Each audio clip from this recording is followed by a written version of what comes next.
আমরা ডেঙ্গু রোগী দেখতে যাচ্ছি, কিন্তু ইনজেকশন তো আনিনি। কি ডাক্তার তুমি? রোগী দেখতে যাচ্ছ আর ওষুধ আনোনি? আমার অনেক পড়ার চাপ আছে। আমাকে ভবিষ্যতে বিসিএস ক্যাডার হতে হবে। ভুলে যাও তোমার বিসিএস ক্যাডার। মিষ্টির বদলে বইয়ের স্তূপ নিয়ে শ্বশুর বাড়ি যাচ্ছ। আমার সব টাকা খরচ হয়ে গেল বাজার করে।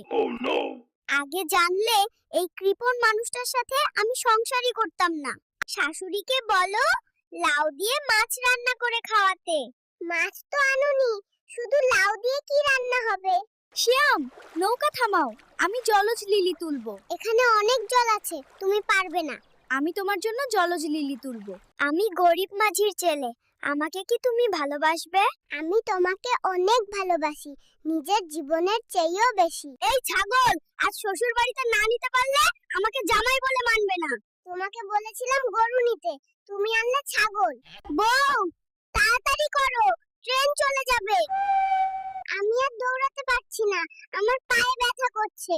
ধুত, আমি আর শ্বশুর বাড়ি যাবই না। মিষ্টির হাড়ি না নিলে সালাসালি রাগ করে। একটা মাত্র দুলাভাই তুমি, মিষ্টি তো নিতেই হবে। তুমি আমার বাবার কাছ থেকে বাইক কিনে চেয়েছো কেন? আমি থাকবো না তোমার সাথে। যৌতুক তো চাইনি, বাইক দিয়ে দুজনে একসাথে ঘুরবো বলেই চেয়েছি।